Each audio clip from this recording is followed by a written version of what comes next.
Good morning mga kalipad. Tayo ay may gagawin ngayon dahil meron tayong bagong alaga. So, mamaya discuss natin yung mga gamit natin pag tayo nagta-travel. So, para lalong mapaganda. And right now, tayo ay magpapalipad ng ating first ever DJI Mini 3 drone. Samahan nyo ako mga kalipad.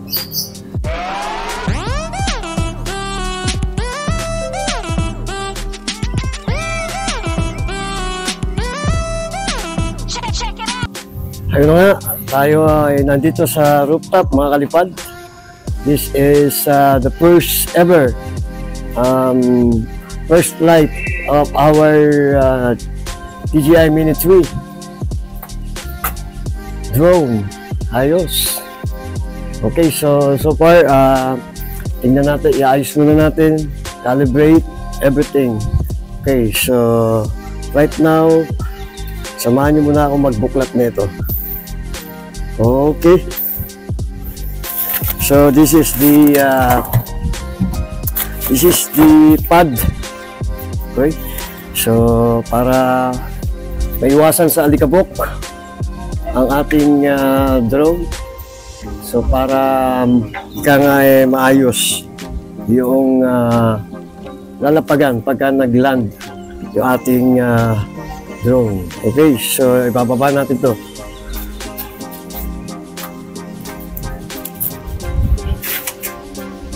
And next, ilabas natin ang ating pambato.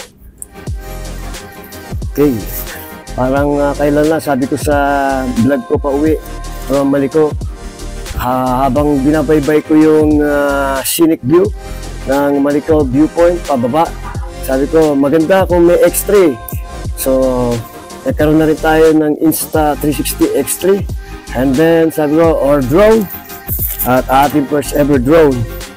Okay, so ayan, that is DJI Mini 3. Hindi po ito Pro, pero maganda, may advantage. Ang disadvantage, ang cons, walang obstacle avoidance, yun lang. So it's good for a beginner like me. So sa lahat ng mga gustong masubukan, makapagpalipad, this is your chance to buy DJI Mini. Okay, so maganda ngayon, mura na itong mga baling standard lang yung kinuha ko. So pero RC2 na to, so maganda yung controller ko, and then binili ko na lang ng mga accessories, no? Mapakamahal nung Plymore combo. So talagang inuunti-unti ko lang para makompleto. Okay, in fact dalawa na yung battery. Bumili pa ako ng battery plus, ibig sabihin ay 47 to 51 minutes ang pwede niya itagal sa ere.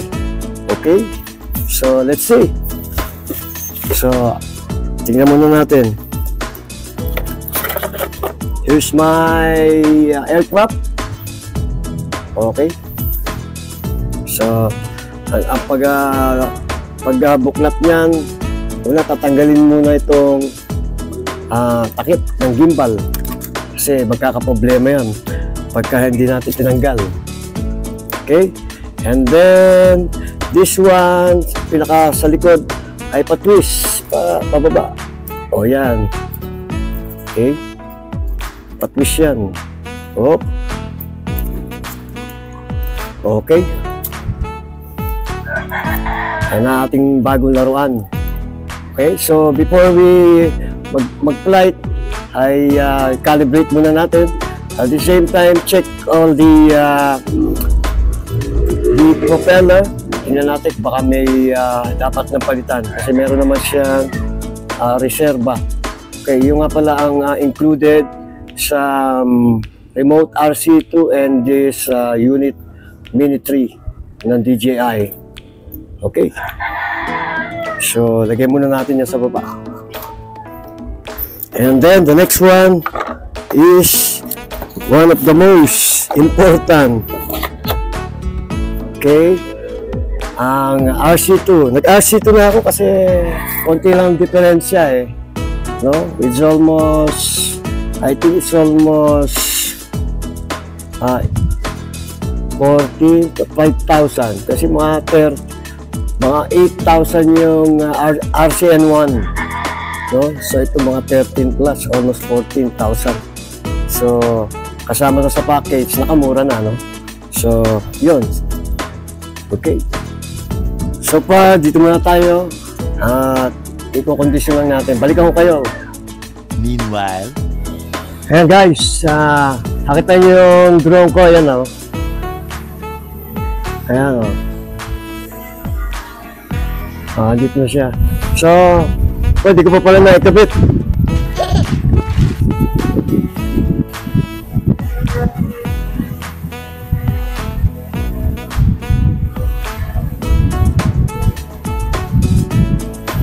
Land muna, land.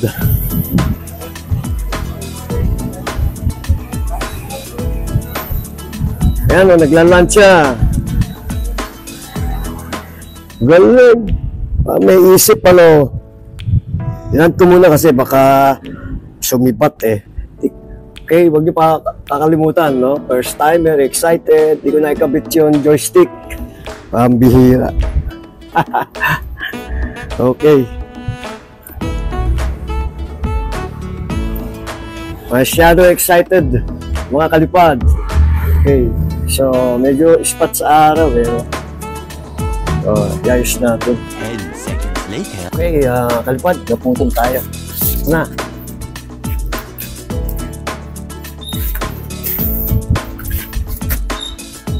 Ayun yung aircraft. Okay. So, paliparin natin.